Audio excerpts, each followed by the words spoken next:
قال الله سبحانه وتعالى إن المنافقين في الدرك أسفل من النار صدق الله مولانا العليم. மேலான அல்லாஹுவின் நல்லடியார்களே, நபிகள் நாயகம் ஸல்லல்லாஹு அலைஹி வஸல்லம் அவர்கள் மக்காவிலிருந்து மதீனாவிற்கு ஹிஜ்ரத் செய்து வந்தார்கள். மதீனாவிலே மக்கள் எல்லோரும் பெருமானார் ஸல்லல்லாஹு அலைஹி வஸல்லம் அவர்களை ஏற்று ஈமான் கொண்ட பிறகு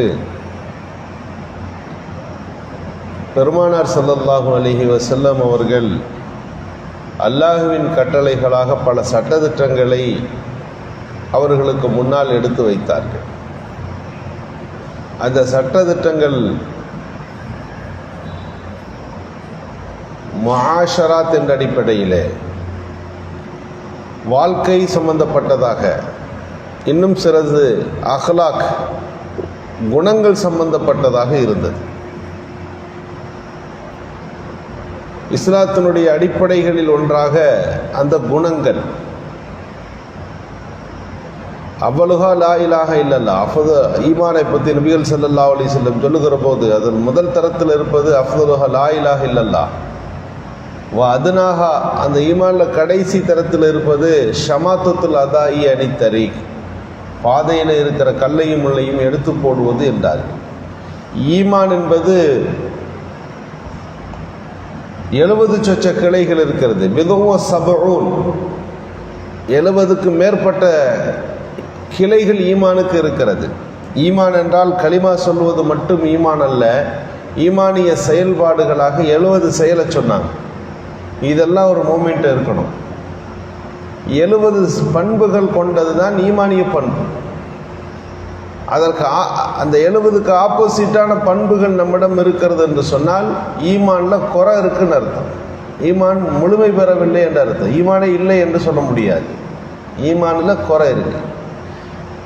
ரசூலுல்லாஹி ஸல்லல்லாஹு அலைஹி வஸல்லம் சொன்னார்கள், லா ஈமான லிமன் லா அமானத லஹு, அமானிதத்தை பேணாத ஆள்கிட்ட ஈமான் கிடையாதுன்னாங்க. அப்போ ஈமானே இல்லையே, காஃபிரா, அவர் இஸ்லாத்தை விட்டு வெளியேறி விட்டாரா, இறை நிராகரிப்பாளராக மாறிவிட்டாரா என்று சொன்னால் இல்லை. லா ஈமான என்றால் அவரிடத்தில் ஈமான் முழுமையான ஈமான் இல்லை. அவர் மூமின் தான், ஆனால் முழுமை பெற்ற மூமின் அல்ல. சில விஷயங்களை ஸல்லல்லாஹு அலைஹி வஸல்லம் சொல்லி கண்டிக்கிறார்கள். இது குஃப்ரு என்று சொல்லுவார்கள். கித்தாலுல் முஸ்லிமீன குஃப்ருன், ஒரு முஸ்லீம் இன்னொரு முஸ்லீமை கொல்லுவது குஃப்ரு. அவன் இறை நிராகரிப்பாளரின் செயல். சரி, இப்படி செய்தவன் காஃபிரா மாறிடுவான்னா காஃபிரா போக மாட்டான். இது அவர்களின் செயல்பாடு என்பது இங்கே சொல்லப்பட்டிருக்கிறது. எனவே நல்ல அமல்கள் என்பது இஸ்லாம் நமக்கு காட்டியிருக்கக்கூடிய அத்தனை காரியங்களும் ஈமானோடு சம்பந்தப்பட்டவைகள். எனவேதான் நபிகள் ஸல்லல்லாஹு அலைஹி வஸல்லம் சொன்னார்கள், ஒரு முனாஃபிக்குனுடைய அடையாளம் 3. இதா ஹத்தஸ கதிப, பேசினால் பொய் பேசுவான். ஒய்த துமின ஹான, நீங்கள் நம்பினால் அதற்கு மோசடி செய்வான். ஒய்தா வஅத, ஒரு வாக்குறுதி கொடுத்தால் அஹ்லஃப, அதற்கு மாற்றம் செய்வான். இதுதான் ஒரு முனாஃபிக்குனுடைய பண்பு என்று சொன்னார்கள். முனாஃபிக்குடைய பண்பு என்று சொன்னால், ஒரு மூமினிடத்தில் இந்த 3 பண்பு தொடர்ந்து இருக்கும் என்று சொன்னால், இதுவே ஆதத்தாக ஆகிவிடும் என்று சொன்னால், அந்த மனிதன் அதனுடைய ஈமானில் ஒரு கேள்விக்குரியது உண்டாக்கி விடுகிறது. இதுவெல்லாம் ஈமானுக்கு முரணான செயல்பாடு. ஒரு மூமின் பேசினால் உண்மைதான் பேசுவார். அவர் வாக்குறுதி கொடுத்தால் அந்த வாக்குறுதியை நிறைவேற்றுவார். அவரை நீங்கள் நம்பினால் அந்த நம்பிக்கையை அவர் காப்பாற்றுவார். இது ஒரு மூமினுடைய ஈமானிய பண்பு. ஒரு முனாஃபிக்கிற்கு இந்த பண்பு இருக்காது. முனாஃபிக் என்று சொன்னால், ஒரு மனிதன், ஒரு மூமினிடத்தில் இந்த பண்பு இருக்கிறது என்றால் அவர் உண்மையான முனாஃபிக் ஆகிவிட மாட்டார்.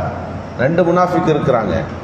ஒரு முனாஃபிக் ரசூலுல்லாஹ் காலத்தில் வாழ்ந்த உண்மையான முனாஃபிக்கள். அதாவது முனாஃபிக்குன்னு அதிகமாக நம்ம கேள்விப்படுவோம்.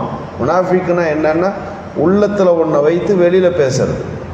உள்ளத்திற்குள்ளே குஃப்ரை வைத்து கொண்டு இறைவனை மறுக்கிற, அல்லாஹ்வை மறுக்கிற ஒரு எண்ணத்தை மனசில் வச்சுக்கிட்டு வெளியில் நாங்கள் முஸ்லீம்கள் தான் என்று பேசினால் ரசூலுல்லாஹ் காலத்து வாழ்கிற முனாஃபிக்.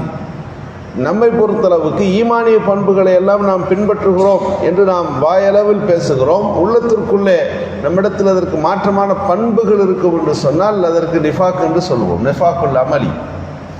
அப்போ ரசூலுல்லாஹ் காலத்தில் வாழ்ந்த முனாஃபிக்குகளை பற்றி குரானில் வருகிறது. அவங்களும் இறை நிராகரிப்பால் வேறு கிடையாது. அதை விட கடுமையான தண்டனை இன்னல் முனாஃபிக்கின ஃபி தர்கி அஸ்ஃபலி மினன் நார். நரகத்துக்கு பல அடுக்கு இருக்குது. நரகத்துலேருந்து ஃபஸ்ட்டு தட்டே அது முனாஃபிக்குகளை ஒதுக்கிடுது. நேரடியாக நெருப்பு அவங்கள தீண்டும். கடைசி தட்டில் இருந்தால் கொஞ்சம் வேகம் கூட குறையும் இல்லையா? முதல் அடுக்கில் இருப்பவர்கள் யார்? நரகத்தினுடைய அடித்தட்டில் அமர்ந்திருப்பவர்கள் யார் என்றால் இன்னல் முனாஃபிக்கின் ஃபி தர்கி அஸ்ஃபலி மினன் நார். ரசூலுல்லாஹ் காலத்தில் ஒரு 300 பேர்கிட்ட அப்படி இருந்தாங்க. ரசூலுல்லாஹ் மதீனா வந்தப்போ எல்லாரும் இஸ்லாத்தில் ஏற்றுக்கிட்டாலும் சில பேர் அதை அவர்கள் ஏற்கவில்லை. அவர்கள் மறுக்கவும் முடியலை. ஆனாலும் என்ன செஞ்சாங்க? வெளிரங்கத்தில் தங்களை முஸ்லீம்களாக காட்டி கொண்டார்கள். ரசூலுல்லாஹோட பள்ளிவாசலுக்கெல்லாம் தொழுதாங்க. ரசூலுல்லாஹோட சபையிலெல்லாம் உட்கார்ந்துருந்தாங்க. ரசூலுல்லாஹி ஸல்லல்லாஹு அலைஹி வஸல்லம் காலம் முழுக்க அவர்களை பார்த்து நீங்கள் ஏன் நிஃபாக்கில் இருக்கிறீங்க, முனாஃபிக்காக இருக்கீங்க ஒரு தடவை கூட கேட்கல. யாரையும் பார்த்து நீங்கள் முனாஃபிக் கொஞ்சம் வெளியே வச்சு போங்கன்ற சொல்லவும் இல்லை. மாபாலு அக்வாவின் சில பேர் வித்தியாசமாக நடந்துக்கிறாங்க, ஏன் இப்படி செய்கிறாங்கன்னு தெரியல. இதுதான் ரசூலுல்லாஹ் கடைசி வரை அவர்களை பார்த்து பயன்படுத்திய வார்த்தை. ஆனாலும் அவர்கள் இஸ்லாத்தை ஏற்கவில்லை என்பது ரசூலுல்லாஹ்வுக்கு தெரியும். யாரெல்லாம் முனாஃபிக்குகள் என்ற பட்டியலை நபிகள் ஸல்லல்லாஹு அலைஹி வஸல்லம் ஹுதைஃபத்துல் பின் யமான் என்ற சஹாபிக்கு சொன்னார்கள். இவங்கெல்லாம் இஸ்லாத்தை ஏற்றுக்கொள்ளாத, இஸ்லாத்தை ஏற்றுக்கொண்டதாக நடித்து நம்மோடு தொழுபவர்கள், நம்மோடு வாழ்பவர்கள், ரசூலுல்லாஹி ஸல்லல்லாஹு அலைஹி வஸல்லத்தோடு இருந்தார்கள். அப்புறம் கடைசியாக அல்லாஹ் சொல்லிட்டான், அவங்களுக்கு ஜனாசா கூட தொழு வைக்காதீங்க, ஏன்னா அது ஈமானே இல்லை அவங்கள்ட்ட.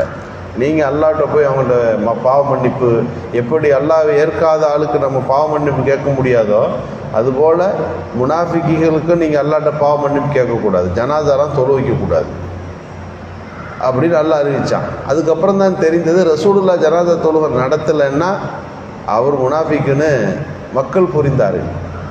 அப்போது முனாஃபிக்கு ஜனாசா தொழுகை இல்லை என்கிற போது எல்லாருக்கும் தெரியாதே. உமர் ரலியல்லாஹு வருவார்கள், வந்து உதைஃபா ரலியல்லாஹு இருக்காரான்னு பார்ப்பாங்க. இருந்தாங்கன்னா அவங்க தொழுகை நடத்துவாங்க. இல்லை என்றால் அவர்கள் அங்கிருந்து ஒதுங்கி கொள்வார்கள். ஆனால் தொழுகை நடத்தப்படும். ஏனென்றால் வெளிரங்கமாக எதுவரை அவர்கள் ஈமானை விட்டு வெளியே போகவில்லையோ அதுவரை முஸ்லிம்களாகவே கடிக்கப்பட்டார்கள்.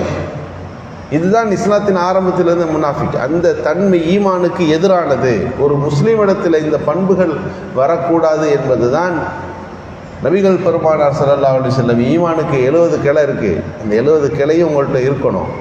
அந்த 70 கிளை முழுமையாக உங்கள் இடத்தில் இருந்தால் உங்கள் ஈமான் முழுமை பெற்ற ஈமான் என்று அந்த சஹாபிய பெருமக்களுக்கு விளக்கினார்கள்.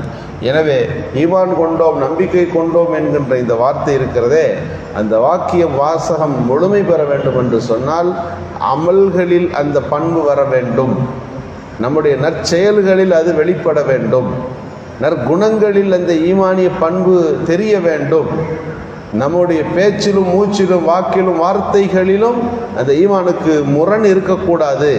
அப்படி இருக்கிற போதுதான் அந்த ஈமான் முழுமை பெற்ற ஈமான் என்பதற்கு இந்த திருக்குர்ஆனுடைய வசனங்களும் ஹதீஸுகளும் நமக்கு விளக்கங்களாக இருக்கின்றன. அல்லாஹ் சுப்ஹானஹு வ தஆலா நம்முடைய ஈமானை முழுமை பெற்ற ஈமானதாக ஆக்கிக் கொள்வதற்கும் அதற்காக நம்முடைய ஈமானை உறுதிப்படுத்திக் கொள்கின்றது ஒரு நல்லதொரு தௌஃபீக்கை நமக்கு நல்குவானாக.